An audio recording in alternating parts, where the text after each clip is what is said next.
Welcome to ScoonTV Unscripted. This is our debut episode, and my featured guest is Dr. W. Randy Short, a man I'm familiar with from my documentary Black, White, and Blue. Dr. Short is a scholar and not a self-acclaimed scholar, but an actual scholar.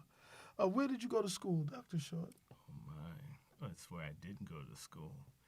Um, I'm a graduate of Howard University, Virginia, and Harvard University, and of course, the D.C. and Fairfax public school system. You have a PhD Yes. in what? Well, African studies. I'm a historian, in particular modern history, world history, African American, as well as have a strong background in looking at race relations, race, religion, and social change. And you're a lifelong Washingtonian? Yes. Short of people being brought over from Europe and Africa, my great grandmother spoke the original language of this region, Piscataqua. So I definitely, you and I could go down the National Archives, and I can guarantee you I can find. Just the other day, I was looking at my family in the 1860s census over in Ward 7, and they were free. So, and that goes on and on. So yeah, got Deep roots, deep roots. Right. Now, I first came across you on YouTube Hmm. while making the film Black, White, and Blue, a documentary about race, police, and politics. I was looking for a black Trump supporter because I wanted an objective film. Mm-hmm. You know, it's not difficult finding black people who are against Trump, but it's kind of rare, at least at the time, Mm-hmm. because now it's starting to increase. But back then, it was kind of rare to find a black Trump supporter. We were Trumpy when Trumpy wasn't cool. That's right. So, but I want to know why. Mm-hmm. Why were you a Trump supporter? Why Trump? Well, you need to know. Initially, wasn't I? I was not pro-Trump, but I absolutely hate Hillary Clinton. I mean, Hate, like Aretha would spell it out. Hate Hillary Clinton. Okay, just know that. I was angry at Trump because I had an opportunity to at least by phone meet Yusef Salam's mother. The first documentary film I did, I wanted to interview him and his mom. It didn't work out. Something occurred that blocked us from being able, I think because we were doing it with an Iranian crew, they didn't want to hurt their appeal process or they're getting their money from the city, so they couldn't participate. But when those young men got accused, I specifically remember telling my friends, one of them, Ronald Sullivan, the guy who was working to get Weinstein off, the black guy from Harvard that got fired from Winthrop House and his wife, him and Overton and another person says, I'd bet my life of all the kids, I know this Yusef Salam kid is innocent. Look at him. His kid did not do anything. Maybe some of those, I said the little Puerto Rican one, they don't look, they have the wrong people. I'd bet my life on it. And when Trump went and said the stuff he did, I was pissed. So initially I was mad at Trump. But what happened, I'm telling you, it's like an epiphany from God because I did an interview on Press TV. I went off on Trump, and it's like something hit me. In particular, do you want Hillary Clinton? You were in Libya. You know, you saw the people shooting over folks' head at Res Jabir in Libya. You know, you've got Haitian roots. You know what so Trump became literally. I'm telling you, it's like voices. Maybe I'm psychotic. Said Trump is the person. Back him. Leave him alone. Help him. But I'm glad you brought up the Central Park 5 case because I lived in New York at the time. I'm a New Yorker, lifelong, grew up. The Central Park 5 case has been used to indict Trump for racism. And I think that a lot of people don't understand the climate in New York at that time. And I'm not defending Trump. Maybe he is a racist, maybe he isn't. I don't know. I've never met him. But what I do know is that that park had been the scene of a lot of muggings and rapes and all of these things. Right. And I think sometimes we need to be aware as a people that there are other possibilities and people simply dislike us because of our skin color. Right. It doesn't make their decisions right. Right, because ultimately Trump was proven wrong. Right. You know, but however, as an investor, someone with a lot of money in real estate and Right. property, the crime rate affects the value. The bottom line. So I'm sure that played a role Yeah. in Yeah. his decision making and in his Exactly. anger and whatever. Right. But again, you know, I'm not here to defend Trump because I will go on the record and say that I am neither a Trump supporter nor a critic. I'm just somebody who's really objective and tries to see both sides of Right. of every And- issue. and- And that's a bad thing these days It's for not the it's not- fanatics. it's not- For the it's- fanatics. for the fanatics. You It's know, not a bad, yeah, it's look. not a bad thing. Look, I looked at two sides to Trump. The main thing I had with Trump was Central Park. Mm-hmm. When I thought about what I hated about Hillary Clinton, there was so much I could have kicked. It overwhelmed that. It kicked myself in the head. Why are you giving this man hell? He ain't really done anything to black folks like this broad with the super predators, with the stuff that they did. You know, I have Haitian roots. I have Haitian, Jamaican, Barbadian, but I'm an African American, 100%. Okay, and I call myself SADAS, straight African American descendants. Okay. Of We're traffic. going to get Okay, around we're to gonna get ADOS to- in a second. No, but yeah, I'm let's saying go with 'cause Trump. that's Yeah. gaydars. No, we're in straight African American descendants. Okay, so I like that. But I thought about all of what the Clintons did, and then I really can't stand Obama. I mean, I've just been hating on Obama for a long time. And I said, you know what? I've watched black people get nothing out of 8 years of Obama. Nothing. And no one would even acknowledge. You know, people you try to explain, they say, well, you just don't like him. I says, well, I'm talking about policy. Why couldn't blacks get foreclosure relief from the subprime loans? Right, that's policy, right? Every which kind of way you try to box Negroes into something, they would find a way to excuse him not delivering anything. Because I'll tell anyone, pardon my language, you know what? A hoe sells pussy. A pusher sells drugs, right? Okay. A drag queen gives blowjobs. A black politician gives you bullshit. What? No policy, no tax break, nothing? 8 years of nothing from Obama. So you know what? The best thing that could happen to us is for something to smack the crap out of black folks' lackadaisicalness. You think Trump is that thing? Oh, Trump is a bull in the coon china closet. He's knocking all the plates side to side, and we needed it. We needed it on every imaginable level.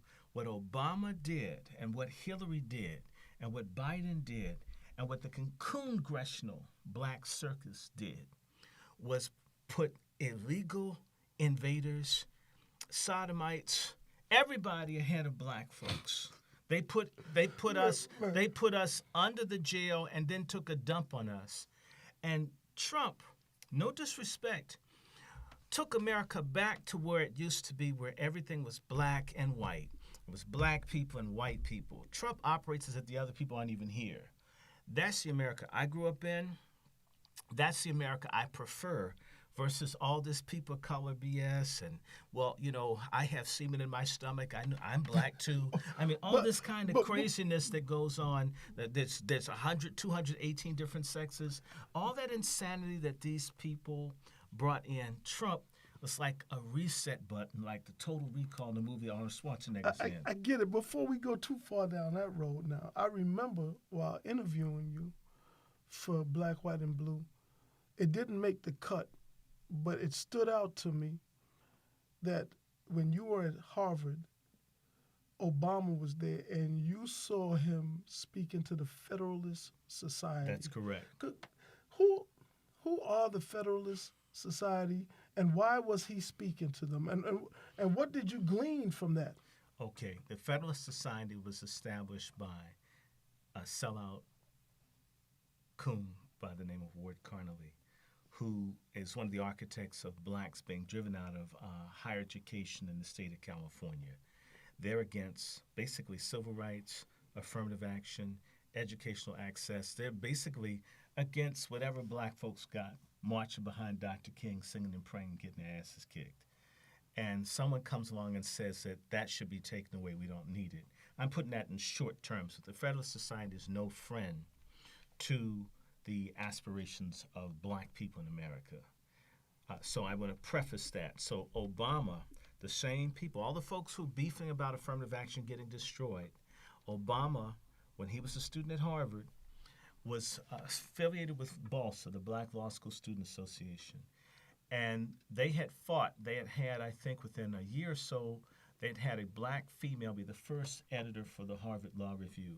And the black students who had been harassed, this is 1988, 1987, 1988, there was a situation where there was almost a riot between the Harvard Law School students and the Harvard University police because you had basically like apartheid. If you're white and you walk around, the security doesn't ask to see your ID. If you're black, you have to constantly prove that you go there. And this is at Harvard. At Harvard, hell yeah, at Harvard. And sometimes they wouldn't believe that it was your ID. So because Harvard's IDs didn't have photos, they'd want to see a photo ID to match your Harvard ID. Wouldn't even ask a white person, a black person had to have both. So basically, you're not a Trump supporter, a black Trump supporter who's denying the presence of racism. Absolutely not. No. I am a Trump supporter that would prefer for us to have in-your-face George Wallace-style articulation of racism and white supremacy to counter our traitorous, sellout, compromised black leadership, our Negro preachers and others who won't do their job to lift up, liberate, and save black people from themselves in America. The only way that you can get black folks galvanized to do what they need to do to try to get their house in order is for them to have it in their face. If you put a Hillary Clinton who can grin and she'll sterilize your children with Depo, she'll have slavery start in Libya, she'll do this kind of stuff, as long as she says she's got some hot sauce in her bag. And she can do the name. Yes, she can do whatever she wants to, and she can do the shake with Rollover Martin. Then all of a sudden, our people are comfortable with this kind of misleadership. Trump and the Proud Boys and some of the other people that don't necessarily love us put black folks on arms that we got to do something. And I would rather us be up in arms, organized, at least talk about reparations, having your own business, going down to the shooting range, but at least you're acting like you had something and that you are facing a challenge. Under Obama, he was like giving a diabetic too much insulin. They'll die in their sleep. And we were being put to sleep by the Democrats. And so I absolutely... If I were a magician, if I was like a black Houdini and I could do a magic trick, I would destroy the Democratic Party. It's worse than crack. It's worse than AIDS. It's worse than Sodom and Gomorrah. It has held not the masses of black people, but a certain group, a leadership cast of compromised people, like John Lewis, who needs to come out of the closet.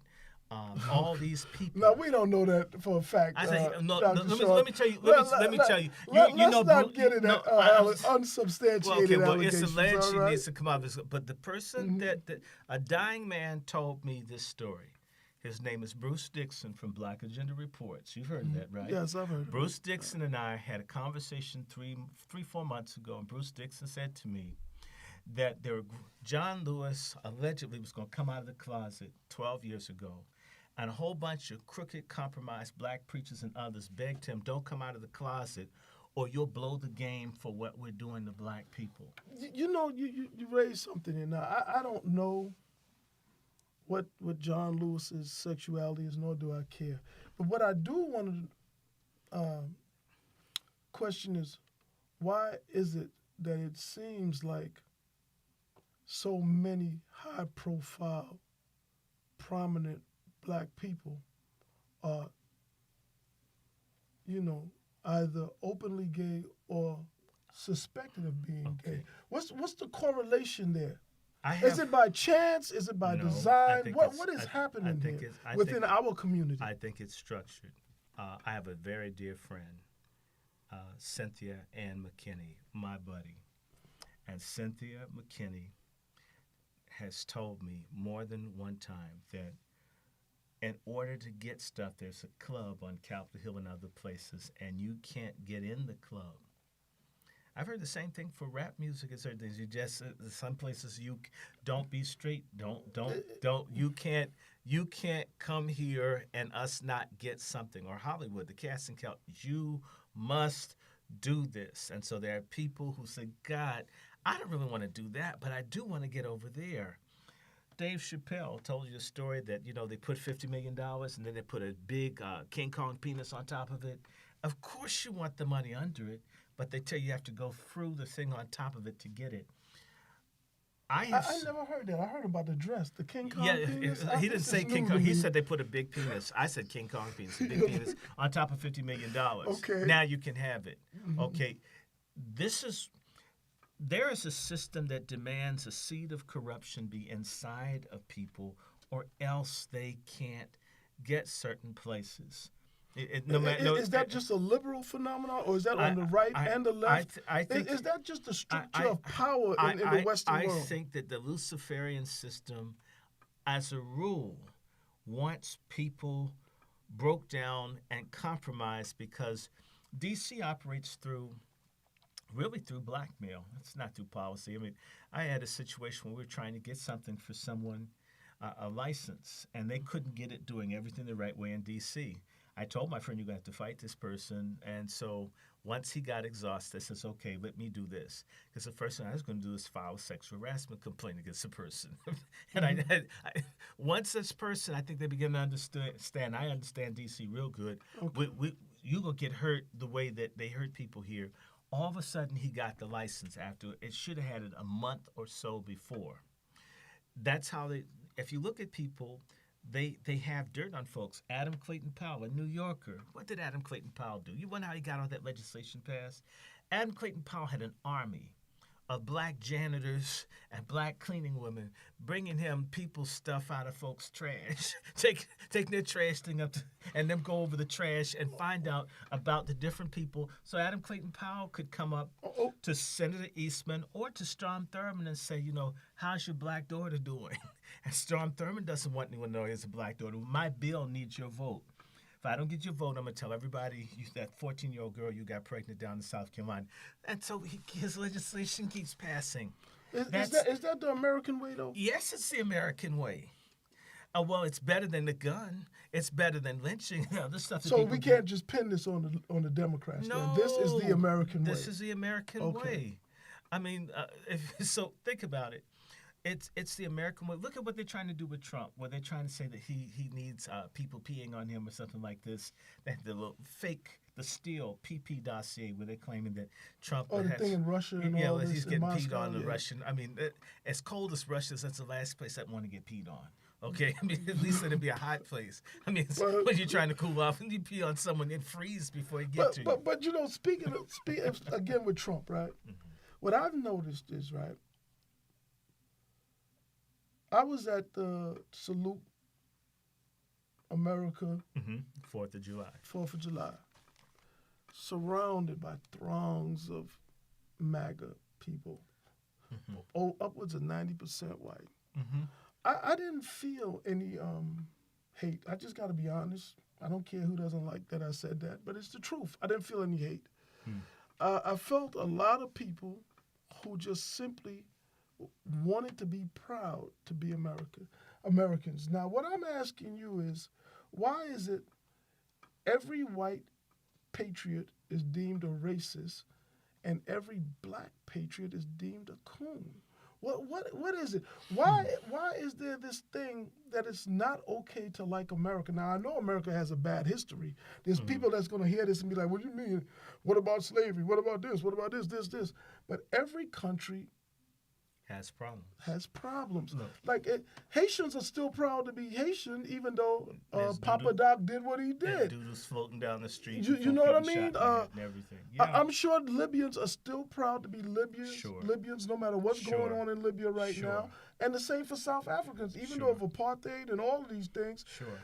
national pride to me It's important is important and essential, and you got to have and it. Look, that's right. Why is it not allowed, or why is it frowned upon by so many people in this country of all persuasions? Okay. What's that all about? I think because it's in vogue to be ungrateful, okay? A lot of Americans haven't been anywhere. They don't know anything. They haven't traveled. Their perspective is myopic. You know, most folks can't think past the end of their genitalia, frankly, okay? And a lot of people, when it comes down to understanding geopolitics or anything else, don't know their ass from a hole in the ground. Mm-hmm. But in America, it's a virtue to be stupid. So if I don't know my ass from a hole in the ground, it's my business, and stupidity is cool.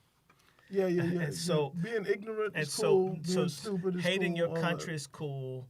Not liking your parents is cool. Not valuing your country is cool. Okay, but let some of those same people, let them go over and go and do some drugs in another country. Okay, see how fast they call the embassy and they're crying and pleading for American U.S. A lot of people don't appreciate what they have because they don't have the perspective. I think it's good to like your country. My thing is, I do not like everything that the government does, but the trees, the rocks, the mountains, the streams, and all that, they've never done anything but feed. Do you consider yourself an American? Well, I'm an American, of course. But are you proud to be an American, or do you have some sort of Ambivalence? or illusory relationship with the motherland, and so on and so forth? What are you first? Are you a black man first, an American first, a black American? What are you and why?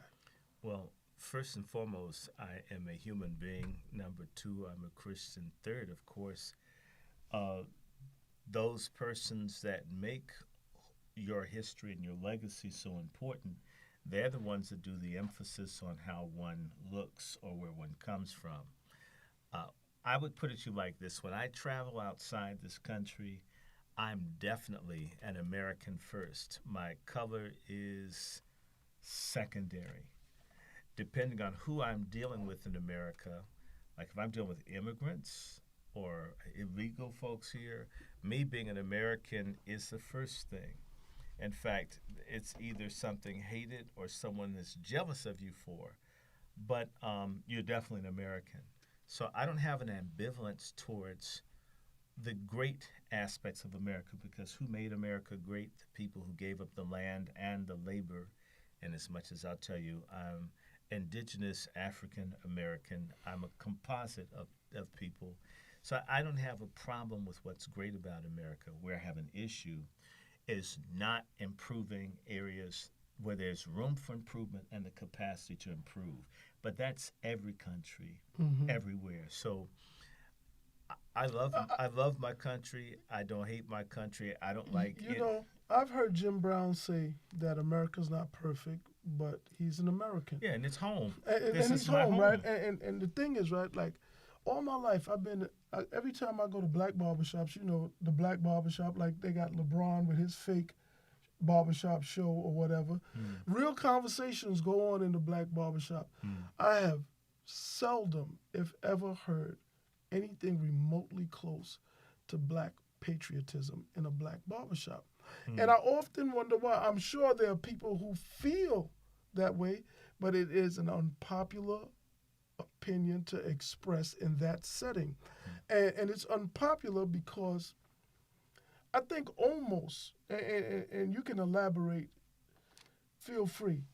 It seems that for a lot of us, our blackness is defined by what we are in opposition of. You see, and because so many of our heroes were protesting against the U.S. government 50, 60 years ago, whether it be the Black Panthers or or the civil rights movement. I think a lot of us, our sense of self comes from being in alignment to opposition to those forces. So oppositional. I don't have an oppositional identity to America. However, one has a corrective identity to America. But let us be honest. There's nowhere in the world where there isn't they're not rich and poor. Everywhere I go, people usually have an issue with their government. Everywhere I go, I've been to Cuba, I've been to Libya. I remember debating with a friend of mine who's Libyan, saying, "Your country's not that it's good. I mean, you got a lot of great things, and he couldn't see anything good in Libya." I've been places where people can't see or don't see or hate their government, and yet there's a lot of great stuff where they are. Under Gaddafi, Libya had the highest standard of living in the continent of Africa. Yeah, it was very nice, and but he couldn't see it. Okay. The grass is always green on the other side. And I said, in America, you have homeless people. You don't have homeless people here. In America, you have jobless people. You don't have jobs. They got angry with me, and I says, so they're saying America's bad? I says, no. I said, America's great, but a great country also has great problems. And it's not going to be the same level of greatness for everyone. Right. Ever. It's and so there are ebb and flows of what every country offers. That's what makes these countries different. That's what makes people different. And so I've met people, and that's, I can't wait, Gaddafi's bad. And I was saying to him, they paid you to tell me this. Is no. I've been in Iran, and I had young folks yelling and screaming at me, "You're paid by the government to tell." You know, when I was in Tehran for 2 weeks, I didn't see one pothole. And we went all over Tehran. My mind was blown. Because you see potholes in D.C. All the time. and we paid taxes with potholes everywhere. Okay. And when I explained that to someone, they started yelling and screaming at me. "You've been paid to tell me that it's better." And I said, I didn't say it was better, but I said, your roads are well maintained. I've seen places, it's not, they couldn't hear. So it's people. You know, there's a song that Nat King Cole, he did an album, a concept album before the Beatles called Wild as Love. You've heard of that album, right? No. And he has a song, the title song, eponymous song is Wild as Love. And there's a monologue, and he talks about man. Man is an issue. He's never happy. When it's hot, he wants it cool. Man isn't smart, man's a fool, something like that. We lack the ability to be grateful. And in fact, I want to say this about black people. We have a culture of ingratitude because towards each other or everything? Towards everything. For example, I'll give you an example. When they talk about single-parent households, 73% of children raised by their mothers, right? But of those, black men are raising more children single than any other group of men in the country. But the image that all black men are bad, no black man ever loved his child, all black men are rapists, all black men hate black women, all black men are throwing black women off apartment buildings. Everything about black men is zero. But if you do the research, you'll find black men do more child care, even when divorced. They spend more time than the other people with more money and everything working 10 times the wealth. They don't do better. You just have more. So there's as much, if not more, pedophilia, rape, abuse, divorce, not paying child support. But when the sister looks at the man, and then when we look at our sisters, we devalue them without looking at what it is that they have, and we do the same thing. Our children, we're hard on each other. Is that what you're saying? Yes, are smarter than any other group of children at the earliest age, but we look at, well, why would they sit down? Why would you sit down? Have you ever gone to the museum and seen how black kids are afraid to do anything? The white kids are climbing on the paintings and peeing on the stuff, and folks are afraid. They open up the toys and stuff in the store. Black person, if you even walk away from me, I'll kill you right here in the store. We have a... Is it a cultural deficiency? Sure it is. We've internalized a hatred of ourselves and our country to the point where we can't find anything good. the white woman with no teeth that weighs 900 pounds that looks like she's been dumpster diving at Dunkin' Donuts for 50 years is better than a sister that's like Whitney. Anything is better than the white man's ice. Everything, whatever we have is no good. And as a result, when you're not grateful for anything, in fact, the Bible teaches it's a sin to be ungrateful. Look, you've made a great film, and there are people, because they don't see a name with the ski or something at the end of it, I won't even look at it I won't even give the film 5 minutes because I'm going to shut you out. Randy, the film probably would have gotten a little exposure had we not opted to do the unthinkable and just speak candidly as black people speak privately, because a lot of us, I don't know what they mean by on code, but to me on code means knowing what not to say when people are looking and listening. And we gave people a behind the scenes view of how black people really Backstage. talk. And again, to your credit, because I didn't have to put it in the film, but I wanted the film to be exceptional and to stand out. And putting you in the film in that context excluded us from being accepted in any film festival, and because we didn't follow that typical liberal narrative. I saw Michael Eric Dyson at the Black Caucus. He looked at me like I owed him $50. Mike is a friend, right? Yeah, but he looked at me. Mike is a friend, and yes, he was in the film, and I don't owe him $50. No, you don't. but I owe all of you and him, and everyone who contributed to that film, because none of you had to, and I thought it was important to showcase the diverse views within the black community. I did not agree with everything or everyone in there, because I don't agree with everything that anyone says. However, we know. However, that does not mean it shouldn't be heard, and that's the difference between myself and the ideologues on the left. They only, if you don't say what they agree with, you're bad business. You're to be censored. You're racist. Your films aren't to be showcased, and what that tells me is they're not about the truth, and they're really not about us, because what that is about is serving a specific agenda, and my film did not do that. And you know what? I'm good with that. Because if that's what I got to do to get acclaim and acceptance, or like Cynthia McKinney was talking about. Assume the position. Look, I'm over here, and this is where I'm going to be. You know, and that's please that. Put on the other handcuff.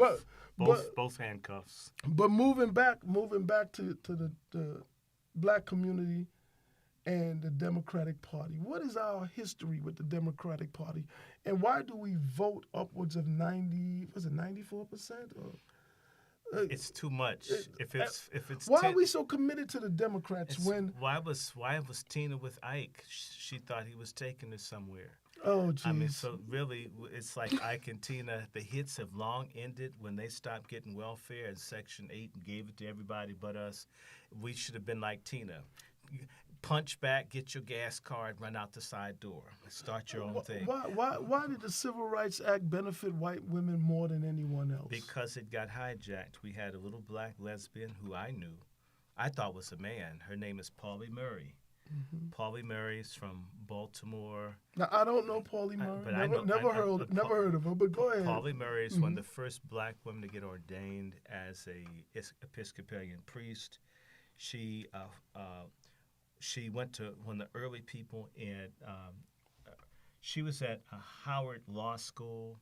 She's a radical feminist. Is that what she was? But look, it's deeper than that. Pauli Murray is the mother of the Brown case. She's never gotten her due because she's a black woman. And by the way, I love sisters that are smart. Pauli Murray had come up with a comprehensive interdisciplinary plan to knock out Jim Crow as a Howard student. In fact, she led protests here 75 years ago to desegregate the lunch counters in Washington, D.C. on U Street. That's 75 years ago. You didn't know that. Pauli Murray wrote a book in 1951, A Sketch of the Laws in Southern States. Jim Crow. She created a compendium of all the laws that held black people down. It's like a guide if you were a lawyer.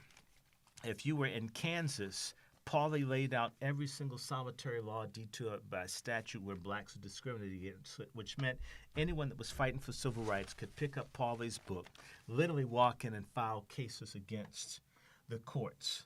This woman was brilliant. Why is she problematic? Well, because one, she was confused about her sexuality. She hated black men.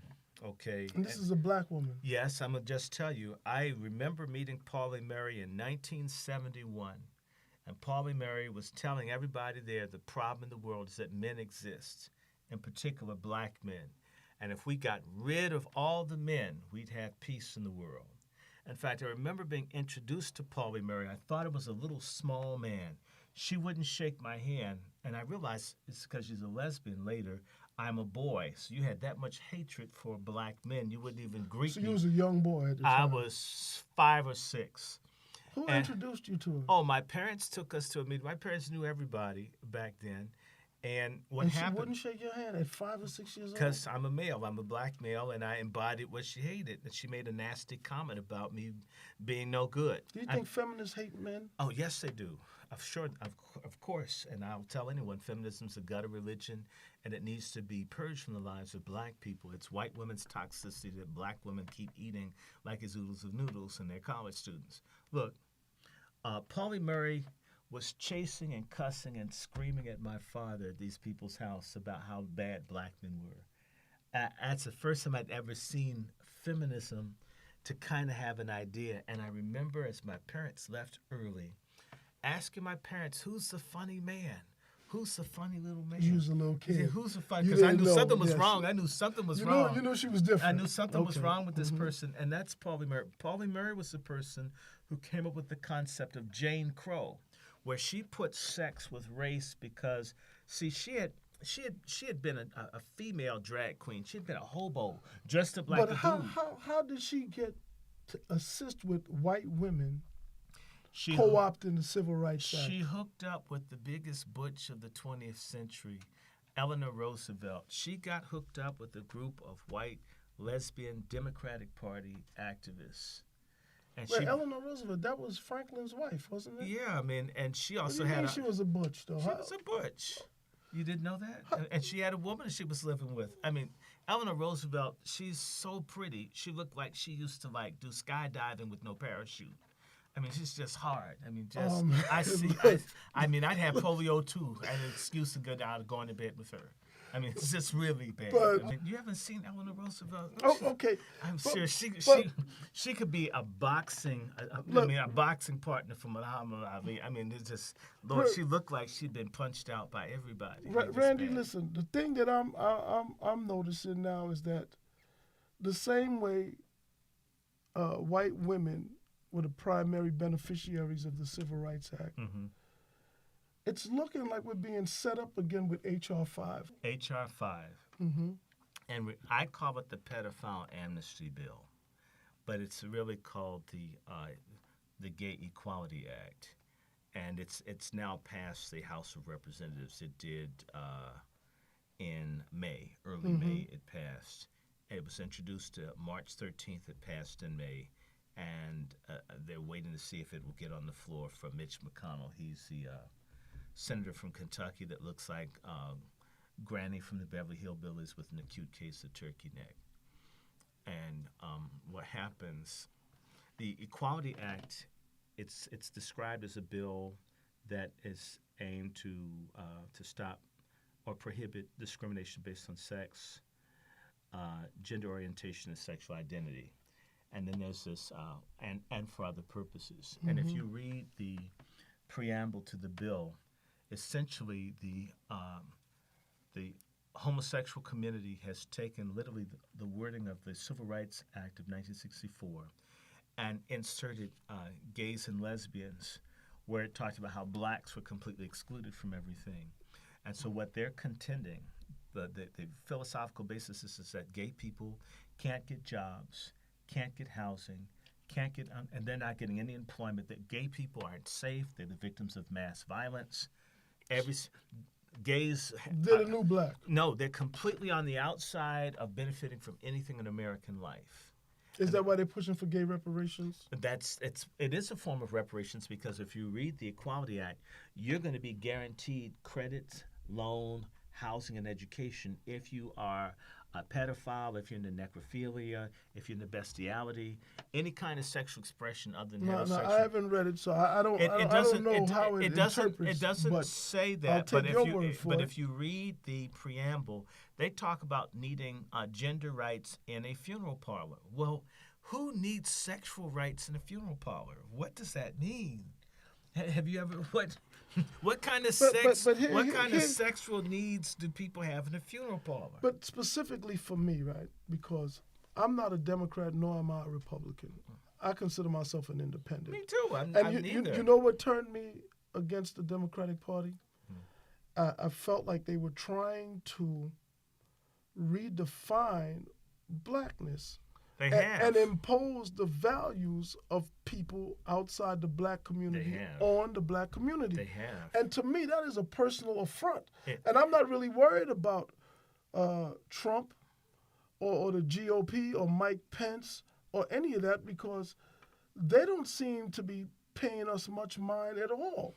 No. You know, so I'm better with that than trying to redefine who I am and affect my progeny. And I want my son to be like me. And it doesn't mean I hate other people, but I want my son to have children. To them, that means you hate other people. I don't hate anybody.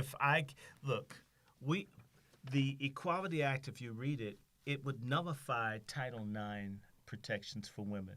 It's already happening where boys are in the girls' restrooms, boys are in women's sports. There's no space for womanhood anymore, and the name of recognizing this thing, this non-binary, which means that there's something other than male and female, and you can't challenge it. You can't. That's transphobia. So if someone calls himself a woman, pre-op, which means I can look with my beard, and if I say I'm a woman, then you have to recognize me as a woman. You heard about that thing in Detroit, the funeral home where the guy wants to dress up like a woman in the funeral home up in Detroit, and it's now in the Supreme Court case, and then the man says 6 years. All of a sudden, you want to go to a place where folks are dealing with death and trauma, and you want to walk around with artificial titties, and people are supposed to be happy about that. But Randy, why are all the black elected officials in support of H.R. 5? Because from what I understand... You need to say Democratic. Not the Republicans? Okay. Let me ask the question here, though. The LGBTQ community comprises of 4.5% of the population. If that, any. If that. Why is it so important for every black politician, celebrity spokesperson to embrace the lifestyle? I'm not saying they should be against it, but are they a representative of us or of some other interests? Because I talk to black people all the time, and I don't find black people to be homophobic, but sexual identity and orientation doesn't seem to be the primary thing on the average black person's mind. Mm-hmm. So why are black representatives at the vanguard of this push? Because they've been bought. This was something, in fact, it started in the 80s where they decided that they were going, there's a book called After the Ball. Mm-hmm. Are you familiar with it? Yes, I've heard of it. Okay, now you can pay up to $500. It's that hard to get the book. Mm-hmm. But it's a group of gay psychologists and others who had a plan to steamroll and log roll the whole public into being forced to embrace the homosexual agenda. No regard for science. It's all marketing. It's mass manipulation using mass psychology and other things to trick and manipulate people. But why us, though? Why the emphasis on us, black people? Black people are weak. Black people are cowards. Black people are cheap. In particular, black leadership. John Lewis is cheap. Maxine Waters is cheap. Al Green is cheap. They're cheap. They're cheaply bought, and they hate their own people's guts. Now, I just want to say okay, this. go ahead. Going all the way back to Africa, the blacks who've have always been willing to sell the blacks that didn't have for pennies on the dollar, because this is a kind of disdain that exists writ large. The pastors, you name it, they do not give a damn. This is a problem. So if you come to a group of no good black preachers and politicians and throw peanuts at them, they will happily sell out and betray black folks. Number two, there's no penalty for traitors, treason, and treachery in our community. Let me assure you, when Dr. Martin Luther King went to your city of New York in the early 1960s, talking all this stuff that didn't make sense to Harlemites and others, Malcolm X and them threw eggs at Dr. King. And I think that's a good thing that helped Dr. King grow up. Who throws eggs at John Lewis and Maxine Waters and Cory Booker and Kamala Harris? Who says that you bastards, you're not representing us? We hate the stuff you're doing. No one.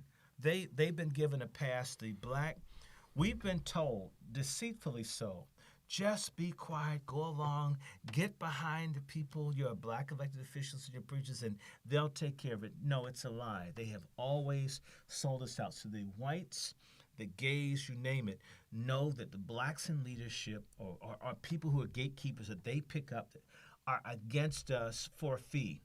And they wear a mask that they're for us. And until we rip that mask off and perhaps put our foot in their behinds, we're going to continue to have this situation. The day that John Lewis, I keep saying him, goes somewhere and people pelt him with eggs and rotten fruit, there'll be all the little coons and respectability Negroes. Oh, he's a civil rights. That's 50 years ago. If you and I don't wipe our ass in 50 years, it will kill us. I don't want to hear about what someone did in the 60s. You know, John Lewis is now sponsoring a bill to basically hand black children to sodomites. I mean, on top of this Equality Act, every time you turn around, there's a new bill pushing this agenda. But in John Lewis's district, where the black people are living in conditions that look like Nagasaki and Hiroshima after the bomb dropped, and he's fighting for rich white homosexuals to get stuff. I mean, this dude, if black people were smart, we mentioned the Palestinians earlier. You know why the Palestinians aren't completely run out of whatever little bit they have? They had meetings just before the first Intifada where the Palestinians confronted their traitors, their sellouts, their snitches, and told them, we're going to get y'all if y'all stop us from standing up to our occupation. Until we pull John Lewis and say, you bald-headed, in the closet, sellout, we'll turn you out, chump, if you do this. If we did this to them, they'd be afraid to be gatekeepers for other people. You see, in a revolutionary process, you have to eliminate the middleman, the people in the middle between the needs and the demands of our brothers and sisters and these coons, the 1% of our community that stab us in the back and pretend to be our leaders. This is why they can bring the Equality Act. In fact, they could come up with an extermination bill, and you could get most blacks in Congress to support it. And you know what? The average black person wouldn't mind going to a concentration camp, provided the trucks had Rolls-Royce engines and white-wall tires. We're that shallow. Let me ask you this now, again, and we're going to wrap it up. We could talk forever, me and you, but we on the clock here. For sure. In the film, Black, White, and Blue, you mentioned the Mattachine Society. Mm-hmm. And they had a plan to make the LGBT community, the gay community at that time, as it was a racial group, the new minority. They've succeeded. How did they utilize black leadership, our black politicians, our black prominent figures? They started off with Huey Newton and other people, but you have a lot of black politicians. Huey Newton of the Black Panther Party said the gays were the most oppressed people in the country. Because he was for gay rights in the early 70s. And he wasn't the only one. They had Pauli Murray. Okay. Angela Davis is now a lesbian. She went from wearing a bush to eating some. Okay. Okay, you got others. Okay, so the gay people, you had Coretta Scott King. She supported gay rights. You had a lot of black folks who, look, I'm against folks getting killed, beaten. I don't like that. I remember sitting around the kitchen table years ago, and someone gay that was in a network of gay people that we knew went up to DuPont Circle to trick white men, and someone blew his head off. I don't want the guy to be gay, and I don't want anyone to blow his head off if he is gay. But I don't like that. But at the same point, I don't want kids being taught at 4 years old how to put lubricant up there behind, and you can't opt out. But you see, the NAACP, that's the other group, under Benjamin Hooks, he made the gay movement part of the civil rights thing. The NAACP did this to us. And other people fell in line behind it. So Benjamin Hooks did that because what happened when Anita Bryant came out in 1977, 78. But just hold up. Why so much emphasis on sexuality? I mean, nobody I know walks around thinking about sex all the time, because gay or straight sex. Why is such an emphasis? Why is everything sexual? Why is it sexual molestation? Why is it sexual harassment? They've been sexual confusion, sexual identity. Everything is sex. Who thinks about sex all the damn time? Because like they've confused people. A lot of people, if you read Romans 1, when people are given over to a reprobate mind, they do. If you talk to certain gay folks, it's all about, think about it. We have bug chasing parties. You heard of that, right? Where people contract AIDS. They pay to get AIDS at a party. No, it's real. I want AIDS because all my friends have AIDS and I don't have it. So I'm going to go to a party, and they call a thing called roulette, where you have sex with a bunch of people in the room, and you don't know who has HIV. So I get the gift, and the gift giver is the person with the AIDS. So there are people that twisted out there. Let's bring this back to the black community, our relationship with the Democratic Party, and how we've been co-opted and redirected in a direction that is not beneficial to us. I'm not even going to get into judging people and their choices and preferences. Well, to me, I would judge someone trying to get AIDS. That's something that you could judge. But my thing is, how is it beneficial to us? And please, give us the last word here. Where should black people go from here? They need their own party. Okay, if you don't like the music or the food or the hospitality of the party you're going to, and you like parties, you have to throw your own. You know how to do that. Mm-hmm. Okay, you don't like the music in one club, find another club to go to. We're kind of silly. We're like retard. We keep going back to the same place with the bad food and the bouncers not nice and the drinks are watered down. And that's the best. Or my other example is, if you go to a party and there are like lots of ugly girls, like they emptied out the mental institution and they're the dancers. You know, if you go to places, the women look like they've all been, in axe fights with no helmet on. You and your guys are going to go somewhere and say, man, it was rough in there, right? You need combat paid to dance in there. You go somewhere else. When do we get sick and tired? When's enough? And our people we have these baby boomer blacks, this older generation, which some of them can't die off fast enough for me. Yes, I said it. And leave some of their Social Security for the rest of us, right? These people are so happy to be included in anything white, including if it was a concentration camp. Is there a black seat in that chamber? I mean, we want to get gas, right? Whatever it is that they have, we've got to be a part of instead of having our own. Okay? That's how certain people are. They're conditioned that way. We can't help them. They're irredeemable. They're dead. As I said, if they died off, great. We need to target younger people who want something else. I'm talking about serious younger people because a lot of young folks are wreckage too. Find people who you want your own farm, your own business, your own house, your own corporations, your own political party, your own lobby, your own political action committee, your own candidates, and we organically raise everything we need, our leaders, our food. We can do this. We used to do it. My folks own farms and businesses. Now I'm at least growing in my backyard. If I can learn to do that, I'll do more. We can, as in the words of my cousin, and the Honorable Elijah Muhammad, do for self. And I was just about to say do that. Do for self. So your message to the viewers, the black viewers, is Sandersville. We got to do for self. Do for self. Okay, Dr. Short, I think that's about it. And I want to thank everybody for tuning in to this debut episode of ScoonTV Unscripted, and it is unscripted, and it's probably, going to run into the same kind of resistance that the film ran into, but so be it. we didn't even We're get here into to speak the truth. No, well, no. Okay? Don't and invite me. you got to come back, Dr. Don't Short. invite You got me to if- come back. If you don't want and to we hear gotta do it, this don't again. ask me. All Please right? don't ask me. Thank you so much, You're and welcome. we'll do this again. Sure. Okay. All right. Okay.